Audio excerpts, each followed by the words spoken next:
کیسے منتقل ہوتے ہیں؟ قرآن سے حاصل کیا، قرآن سے۔ اور قرآن کی کس آیت سے حاصل کیا؟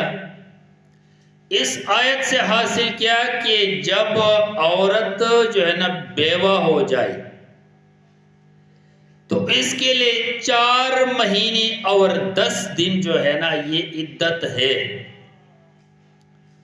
تو اس ڈاکٹر نے ریسرچ کیا اپنے علم کے مطابق کہ بھئی یہ قرآن جو ہے نا یہ تو 1400 سال پہلے پرانی کہانی ہے، اس پہ میں ریسرچ کرتا ہوں کہ یہ سچ ہے یا جھوٹ ہے۔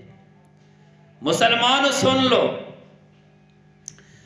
اس ڈاکٹر نے اس کی ریسرچ کے لیے یہ کوشش کی کہ اس ڈاکٹر کے پڑوس میں ایک عورت تھی، وہ مسلمان تھی، مسلمان کی بیوی تھی۔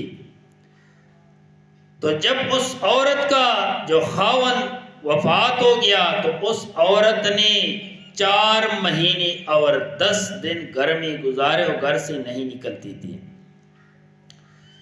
اور پہلے خاوند کی زندگی میں ڈاکٹر کے گھر میں آتی تھی، پھر جاتی تھی، اور ڈاکٹر کی بیوی بھی اوپر آتی جاتی تھی آپس میں۔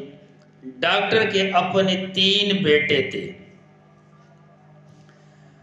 تو ڈاکٹر نے جب ڈی این اے ٹیسٹ میں کامیابی حاصل کی تو ڈاکٹر نے اپنے بیٹوں کے ڈی این اے ٹیسٹ کرایا۔ 3 بیٹوں میں سے ایک بیٹا ڈاکٹر کا اپنا نکلا اور 2 بیٹے غیروں کے نکلے۔ اس نے اپنی بیوی کو فارغ کر دیا۔ پھر مسلمان عورت سے انہوں نے پوچھا کہ بھئی پیغام بھیجا کہ بھئی آپ ہمارے گھر میں پہلے آتے تھے اب آتے ہی نہیں، وجہ کیا ہے؟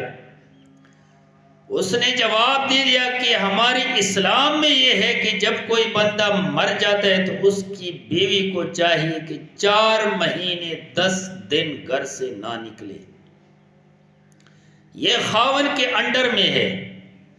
تو پھر اس نے بولا کہ بھائی اس کی خون کی ضرورت ہے، مجھے ڈاکٹری کوئی تجربہ کرنا ہے۔ جب 4 مہینے نکل گئے تھے، 10 دنوں میں 1 دن باقی تھی، اس نے ڈی این اے ٹیسٹ کیا تو اس ٹیسٹ میں اس خاوند کے جو جنس ہے نا وہ موجود تھے۔